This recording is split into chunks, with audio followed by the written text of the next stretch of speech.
85 का। ओके, चलिए अब आगे बढ़ते हैं। हमारे साथ अब वाइट ओक कैपिटल मैनेजमेंट के सीईओ आशीष सोमैया स्टूडियो में जुड़ गए हैं। काफ़ी लंबा एक्सपीरियंस है इनको मार्केट्स में, और वाइट ओक से पहले ये मोतीलाल ओसवाल एएमसी के भी सीईओ रह चुके हैं। Ashish ji, good morning. Morning. बहुत बहुत शुक्रिया हमारे साथ जुड़ने के लिए। अच्छा, क्योंकि आपके फंड में एफआई और डीआई दोनों हैं, बताइए सर, मूड माहौल है कैसा? रोज डीआईएस खरीद रहे हैं, एफआईएस बेच रहे हैं, ये ट्रेंड कब तक चलेगा? एक्चुअली एफआईएस का अनुज जी, एक चीज़ पता करना हमेशा मुश्किल रहता है कि भाई, जैसे मैं ऑन अ लाइटर नोट आपको बोलता हूँ, just to start the conversation, spirituality अगर फॉलो करते हैं तो बोलते हैं सारे सवालों के जवाब हमारे अंदर है।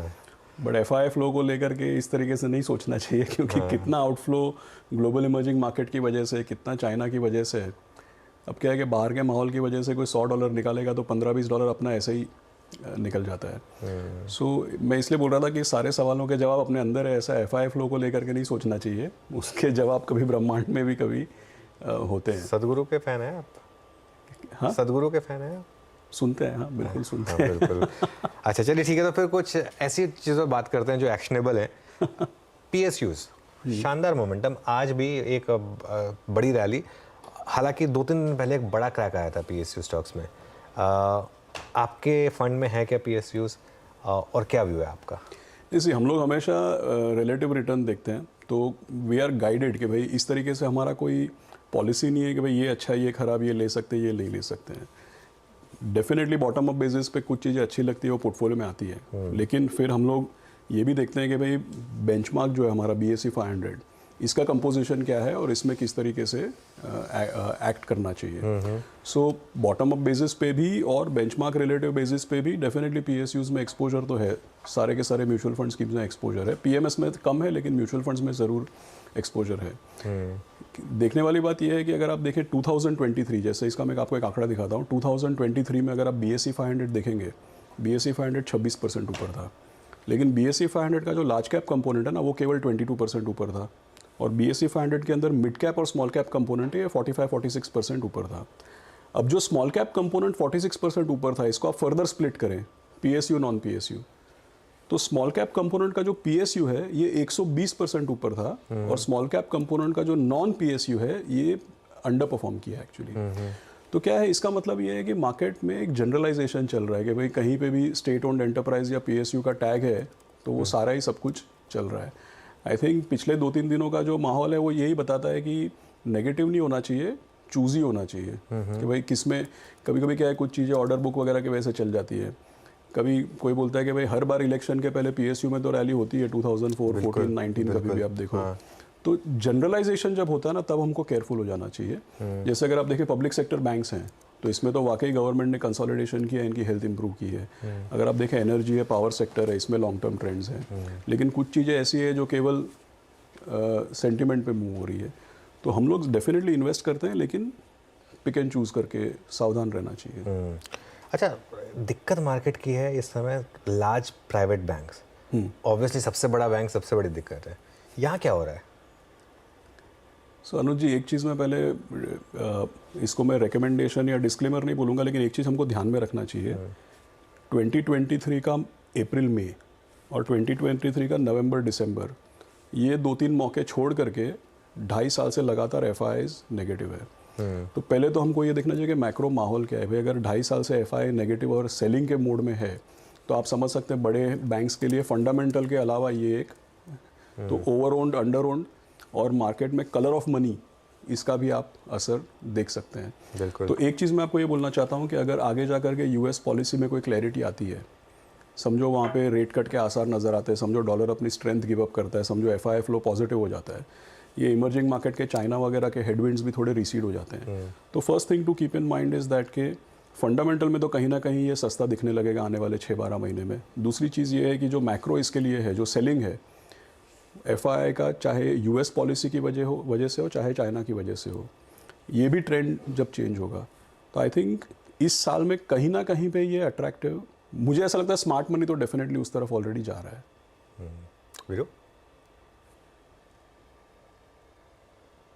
आशीष जी, अभी गुड मॉर्निंग पहले तो, और बहुत दिनों बाद आज से मुलाकात और बात हो रही है। आज अभी आपने PSU बैंक्स, प्राइवेट बैंक्स को लेकर बातचीत करी। इस बार इस अर्निंग सीजन के बाद एक और चीज़ जो कि नज़र आई वो थी एक बहुत strong space that was FMCG, जहाँ पे अब डाउन ट्रेंड शुरू हो गया है। बड़े stocks like HUL ITC backfoot पे आए। एक चीज़ हमने देखी, ये रूरल मार्केट में, रूरल इंडिया में वो वॉल्यूम जनरेट नहीं कर पाया जहाँ पे थकान नज़र आ रही थी। आपका व्यू, अधिकतर ज़्यादातर एफएमसीजी काउंटर्स इस वक्त बैकफुट पे हैं, एफएमसीजी पे व्यू क्या बन रहा है इस वक्त आपका? जी, सो वीरेंद्र जी, एक्चुअली हमारे पोर्टफोलियोज़ में भी अगर आप देखें तो रिकमेंडेशन नहीं, बट केवल अपने म्यूचुअल फंड पोर्टफोलियोज़ को देख करके मैं बोल रहा हूँ, तो नेस्ले के सिवाय कोई ज़्यादा एक्सपोजर है नहीं, पहली बात। दूसरी बात, हम लोगों के पोर्टफोलियोज़ में अगर आप कंज्यूमर की बात करें तो ज़्यादा वेटेज कंज्यूमर डिस्क्रेशनरी में है, वो चाहे फिर अपैरल्स हो, चाहे फिर वो कोई भी डिस्क्रेशनरी इलेक्ट्रॉनिक्स, कोई भी आप उसको बोले, उस तरफ ज़्यादा है। स्टेपल्स में आप कह सकते हैं अंडरवेट बोल सकते हैं, या जो मैंने एक एग्जांपल दिया उसके अलावा कोई दूसरा एक्सपोजर नहीं है।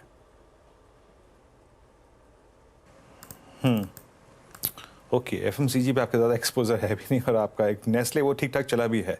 अच्छा चलिए, ये बात हो गई यहाँ पर आपकी एफएमसीजी पर। एक स्पेस आशीष जी जो इस बार खासा दिक्कत में नज़र आया, और जिसने पोस्ट कोविड बहुत अच्छा मूव दिया था, प्राइसिंग स्ट्रॉन्ग थी, एक्सपेंशंस बहुत ज़्यादा हुए, but suddenly I think China factor, Europe factor और आई थिंक ओवर सप्लाई जिसको मार गई, दैट्स केमिकल। आप लोगों ने कोई व्यू लिया है इस प्राइस पर? होल्डिंग में क्या क्या था, और इस प्राइस पे आपका आउटलुक आशीष जी, क्या ऐड करेंगे आप इस प्राइस पर?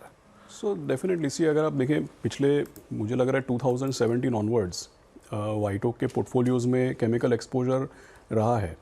पहले के मुकाबले अगर आप देखें, जैसे आपको मैं एग्जांपल्स दूँ तो पोर्टफोलियोज़ में फाइन ऑर्गेनिक्स, नवीन फ्लोरिन, एथर इंडस्ट्रीज़, इस तरह के जो एक्सपोजर हैं वो बने रहे हैं अभी तक। इन द रिसेंट टाइम्स मेरे ख्याल में एडिशन नहीं हुआ है, लेकिन जो एक्सपोजर है वो बरकरार है, और कहीं ना कहीं पे इसमें अगर आप देखेंगे बहुत लंबा एक तरीके से करेक्शन चलता हुआ नज़र आ रहा है। तो हम लोग के जो पोजीशंस है वो हम लोगों ने डेफिनेटली बरकरार रखे हैं, लेकिन फ्रेश एडिशन इसमें कोई हुआ नहीं है रिसेंट पास्ट में। ओके, अच्छा, दो स्पेसेस जहाँ पर काफ़ी पैसा बना है ऑफ लेट, IT और ऑटोमोबाइल, यहाँ पर क्या आप ओवरवेट हैं, और यहाँ पर क्या व्यू बन रहा है? सो अनुज जी, IT में हम लोगों का इंडेक्स के मुकाबले में तो माइनर ओवरवेट या इक्वल वेट तरीके का है, लेकिन हम लोगों का ज़्यादा फोकस अभी से नहीं, पिछले 3-4 साल से कंसिस्टेंटली मिड कैप IT पे ज़्यादा रहा है। तो अगर आप हमारे पोर्टफोलियोज निकाल के देखते हैं, जो आउट परफॉर्म भी कर रहा है जो, हाँ, तो अगर आप देखेंगे परसिस्टेंट सिस्टम्स है, या फॉर एग्जांपल अब तो मिड कैप रहा नहीं, लेकिन काफ़ी लंबे अरसे से कोफोर्ज है। हाँ। सो इसी तरीके के एक्सपोजर्स बरकरार है। लार्ज IT का एक्सपोजर अगर आप देखेंगे तो इंडेक्स के मुकाबले अंडरवेट है, मिड कैप IT देखेंगे तो कंसिस्टेंटली ओवरवेट है, और ये मुझे लगता है ये चेंज नहीं होगा अभी थोड़े समय तक, हम लोग का इसी तरीके का मूव रहेगा। और ऑटोज़ हम लोगों का मतलब ऐसा, अगर आप देखेंगे तो ज़्यादा टू व्हीलर एक्सपोजर हमारा रहा नहीं है, वो शायद हर्ट भी किया है। अगर आप देखेंगे तो आइशर, मारुति जो 4 व्हीलर है वो ज़्यादा एक्सपोजर रहा है, महिंद्रा फॉर इंस्टेंस, बल्कि वो कॉन्ग्लोमरेट है, लेकिन महिंद्रा का ज़्यादा एक्सपोजर टू व्हीलर्स नहीं रहा है। बट मुझे लग रहा है उसमें अंडर परफॉर्मेंस आया। आई थिंक 2 व्हीलर होना चाहिए था, I think it has perform very very well, but हम लोगों का ज़्यादा 4 व्हीलर में एक्सपोजर रहा है। ओके, अच्छा, एक आखिरी सवाल मेरी तरफ से फिर, इस समय आपकी सबसे बड़ी थीम क्या होगी इस समय, क्योंकि अब हम इलेक्शन ईयर में भी हैं और बहुत कुछ मार्केट को देखना है। इस साल रेट कट की भी काफ़ी उम्मीदें हैं कि US में रेट कट होगा, यहाँ भी रेट कट होगा, तो इस साल आपके हिसाब से सबसे ज़्यादा पैसा कहाँ बनेगा और कहाँ टूट सकता है? सोनू जी, एक्चुअली काफ़ी समय से पहले भी हमारी बात हुई है, शायद इसके ऊपर आपको याद होगा। मेरा अगर आप देखें तो अनइक्विवोकली हमेशा अगर कोई मुझे बोलता है तो मेरा first priority always financial services होता है, क्योंकि फाइनेंशियल सर्विसेज के इंडेक्स की जब भी बात आती है हम लोग सीधा बैंकिंग की बात करते हैं, जैसे हम लोग भी चर्चा की। लेकिन आप देखिए सबसे ज़्यादा पैसा कहाँ बन रहा है और वो बरकरार रहेगा, वो हमारे इंडस्ट्री में। अगर आप देखिए हमारा इंडस्ट्री मतलब ब्रॉडर आप ले लीजिए, wealth management, asset management, broking, तो जितना भी लेंडिंग के अलावा का जो फाइनेंशियल सर्विसेज है, मैं हमेशा उसी पे अगर मतलब रिकमेंडेशन नहीं, बट हमेशा मेरा उस पर पॉजिटिव व्यू रहता है। मुझे लग रहा है कि अंडर ओन्ड है ये अभी भी। दूसरा चीज़ इसमें यह है कि एसेट मैनेजमेंट, वेल्थ मैनेजमेंट जो है that is not exactly broking, क्योंकि लोगों को लगता है कि ये बहुत ही सिक्लिकल है। इन रियलिटी अगर आप देखें एसेट मैनेजमेंट, वेल्थ मैनेजमेंट, ये सब जो इंडस्ट्रीज़ हैं और सम पार्ट ऑफ ब्रोकिंग जिसमें डिस्ट्रीब्यूशन का हैवी वेटेज है, ये सब जितना लोग सोचते हैं उतना सिक्लिकल एक्चुअली है नहीं, और मेरे को अभी भी पोर्टफोलियोज़ में ज़्यादा दिखता नहीं है। और अगर एसेट मैनेजमेंट चल भी गया है तो भी अगर देखिए जैसे RTAs हैं, हमारे इंडस्ट्री में 2 RTA ड्यूओपोली है और वही पूरा 100% इंडस्ट्री कंट्रोल करते हैं। फिर आप देखिए डिपॉजिटरीज 2 हैं, पूरा ग्रो। सो वी आर, हमारा जो इंडस्ट्री है इसके कुछ सेगमेंट ऐसे हैं जहाँ पे जो थियोरेटिकली टेक्स्ट बुक्स में हम पढ़ते हैं ना, मोनोपोली ड्यूओपोली, उसके एक्चुअल केस स्टडीज़ है वहाँ पे जिस पे लोगों का ज़्यादा ध्यान नहीं है। और क्यों ध्यान नहीं है? क्योंकि लोगों को लगता है ये तो शेयर बाजार से लिंक्ड है, बहुत सिक्लिकल है। Actually that is not true. जितना एक individual pure play broking company cyclical हो सकता है, उसके मुकाबले ये RTA, depository, asset management, wealth management उतना सिक्लिकल एक्चुअली है नहीं। तो ये एक मिसअंडरस्टैंडिंग है। और सेकंड, मुझे ऐसा लगता है कि अभी eventually I think consumer discretionary जो है, इसमें कुछ स्टॉक चले, कुछ स्टॉक काफ़ी समय से फ्लैट लाइनिंग चल रही है।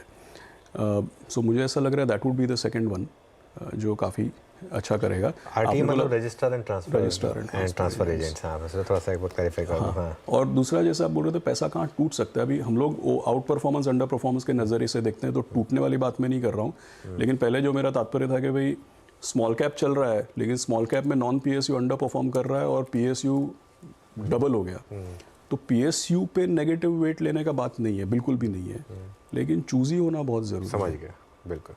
बहुत बहुत शुक्रिया आज हमारे साथ जुड़ने के लिए। Thank you so much. चलिए, हमारे स्टूडियो में आया आप, उसके लिए बहुत डबल शुक्रिया आपका। अब बात हो गई फंडामेंटल्स की, अब टेक्निक